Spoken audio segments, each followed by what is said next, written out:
Isotope भूभौतिकी प्रयोगशाला के गहरे भागों में, जो ब्रिटिश सरकारी भूविज्ञान सेवा में स्थित है, शांति का वास है जिसे केवल उपकरणों की धीमी गड़गड़ाहट तोड़ती है। मास स्पेक्ट्रोमीटर, जो लगातार प्राचीन नमूनों का विश्लेषण कर रहे हैं। इन नमूनों के बीच एक छोटा सा टुकड़ा है, बड़ा अंगूठे के नाखून से थोड़ा बड़ा, जला हुआ छिद्र युक्त हड्डी जिसे वर्षों तक ध्यान नहीं दिया गया। यह वह सब कुछ है जो 5000 साल पहले रहने वाले व्यक्ति का अवशेष है।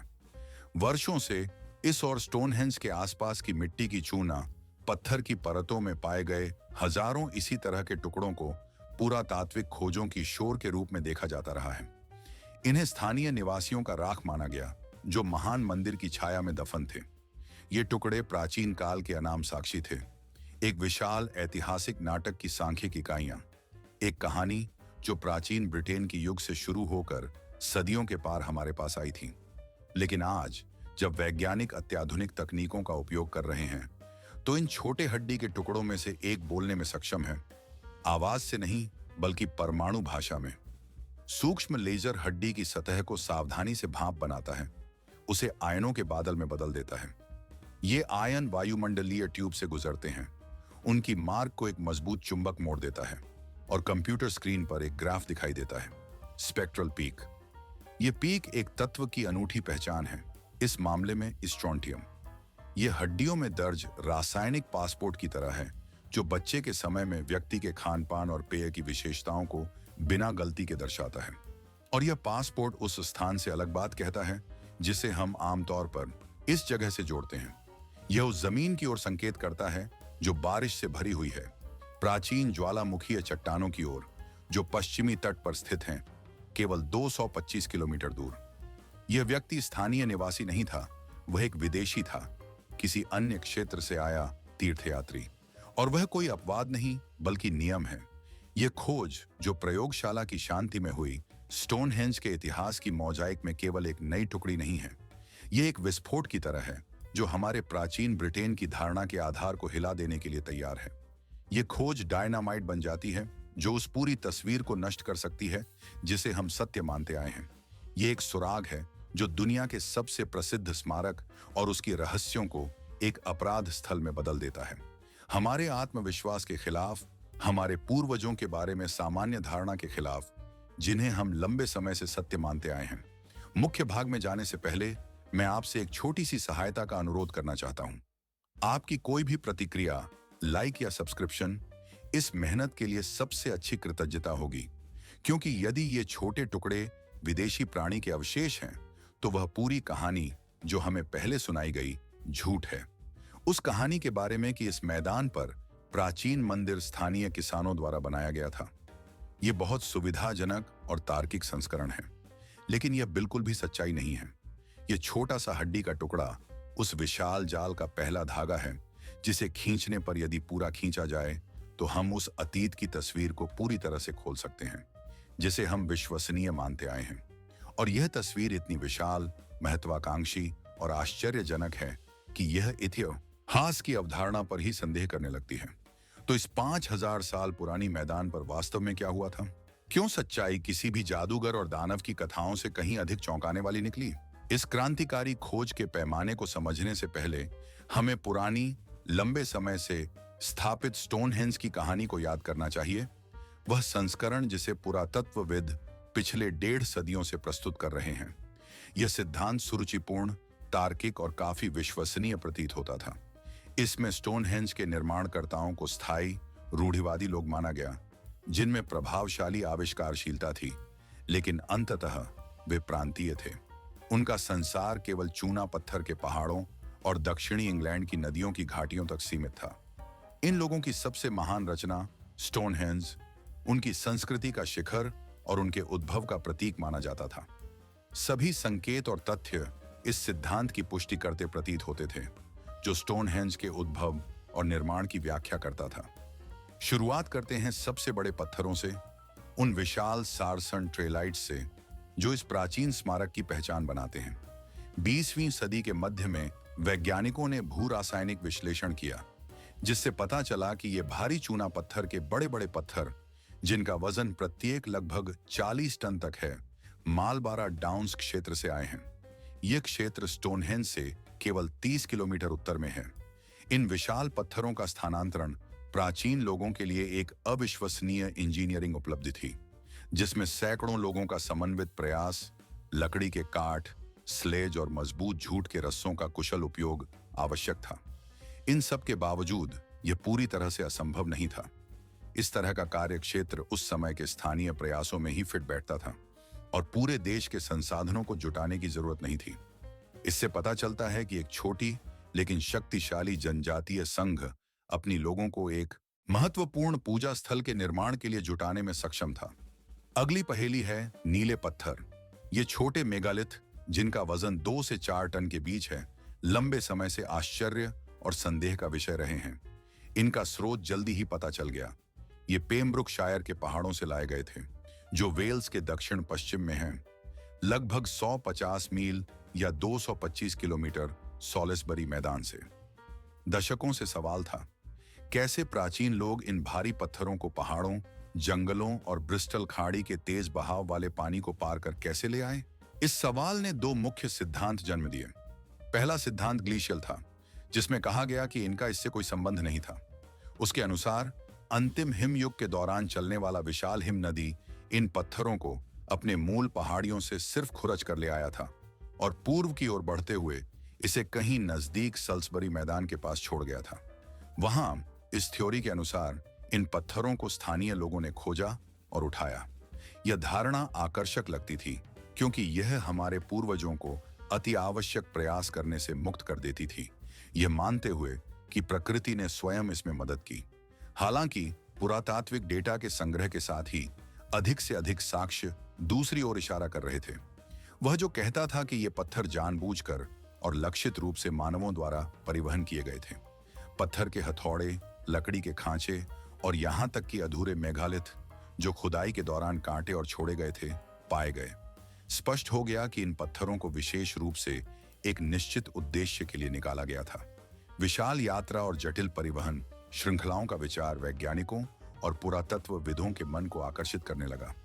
वे रंगीन चित्र बनाते थे, लोगों की प्रक्रिया जो भारी पत्थरों को सूखी जमीन पर स्लेजों पर खींचते हुए या समुद्र और नदियों पर विशाल नावों से ले जाते हुए। यह अविश्वसनीय लग सकता है, लेकिन यह विचार पूरी तरह से संभव था, क्योंकि तब भी इन भारी वस्तुओं को स्थानांतरित करने के तरीके मौजूद थे। सबसे महत्वपूर्ण बात यह थी कि इससे पूरे चित्र के साथ विरोधाभास नहीं था। वेल्स भले ही दूर है, फिर भी ब्रिटेन का हिस्सा है, और इसका अर्थ है कि ऐसी परिवहन व्यवस्था चाहे कितनी भी विशाल क्यों न हो, आंतरिक समुदाय के दायरे से बाहर नहीं जाती थी।